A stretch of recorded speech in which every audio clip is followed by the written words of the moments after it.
Hello everyone and teacher for your question.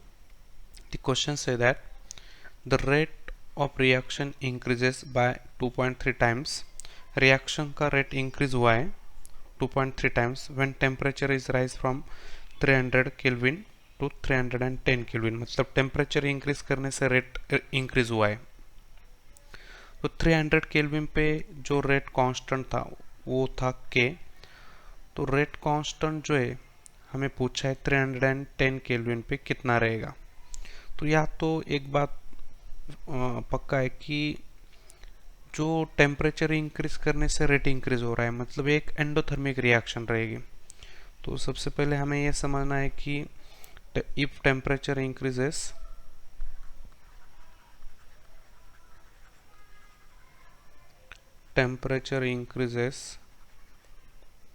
rate of reaction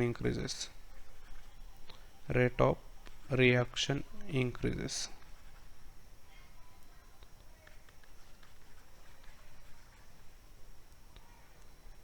तो ये reaction जो रहेगी वो एंडोथर्मिक रिएक्शन रहेगी. मतलब हायर टेम्परेचर पे आपका रेट ज़्यादा रहेगा, लोअर टेम्परेचर पे आपका रेट कम रहेगा. हायर टेम्परेचर पे आपका रेट कांस्टेंट ज़्यादा रहेगा, लोअर टेम्परेचर पे रेट कांस्टेंट कम रहेगा. तो यहाँ पे हम ऐसा भी लिख सकते हैं कि जो रेट कांस्टेंट है, रेट कांस्टेंट के जो होता है वो यहाँ पे डायरेक्टली प्रोपोर्शनल हो जाएगा टेम्परेचर को, क्योंकि डायरेक्ट रिलेशन है. Temperature increases rate of reaction also increases. तो रेट कांस्टेंट भी इंक्रीज हो रहा है. तो यहाँ पे हम ऐसा लिखेंगे कि K1 is directly proportional to the temperature 300 kelvin और K2 जो है वो डायरेक्टली प्रोपोर्शनल ये 310 केल्विन. तो हमें रेट लॉ जो है rate is equal to rate constant into concentration of A raise to power X. तो यहाँ पे हम ऐसा लिख सकते हैं कि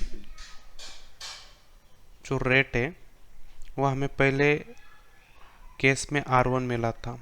रेट कांस्टेंट ये जो है वो 300 केल्विन पे, और दूसरी वाली केस में टेम्परेचर जो है वो 310 किया था. तो वहाँ पे जो K था हम बोलेंगे एट 310 केल्विन पे, ये केल्विन है, दिस इज द केल्विन और दिस इज द कांस्टेंट. तो यहाँ पे जो रेट मिला था वो 2.3 ऑफ इनिशियल. तो यहाँ पे 2.3 into R1 is equal to rate constant 300 kelvin पे. तो ये जो सर्कल किया है वो केल्विन है. तो यहाँ पे हम क्या करेंगे कि ये दोनों का जब हम रेशो लेंगे, इक्वेशन नंबर 1 और इक्वेशन नंबर 2, इनका हम रेशो लेंगे. तो यहाँ पे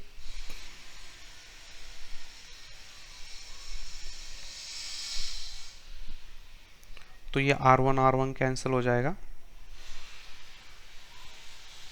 तो यहाँ पे बचेगा 1/2.3 is equal to K for 300 kelvin divide by K for 310. तो हमें यहाँ पे 310 केल्विन पे जो रेट है उसके रेस्पेक्ट में आंसर निकालना है. तो यहाँ पे हम स्टेप नंबर 2 लिखेंगे. तो यहाँ पे हमें K 310 केल्विन पे निकालना है. तो ये आएगा, ये मल्टीप्लाई हो जाएगा 2.3, ये रेट कांस्टेंट को मल्टीप्लाई हो जाएगा एट 300 केल्विन का जो टेम्परेचर था उस टेम्परेचर पे जो K है उसको मल्टीप्लाई हो जाएगा 2.3. तो यहाँ पे इसको हम ऐसा भी लिख सकते हैं कि 300 केल्विन पे जो रेट कांस्टेंट है उसको K बोला गया है. तो यहाँ पे 2.3 इंटू K. तो ये रहेगा हमारा रेट कांस्टेंट 310 केल्विन पे. तो यहाँ पे हमारा जो आंसर आएगा वो आंसर आएगा ऑप्शन 3 इज करेक्ट आंसर.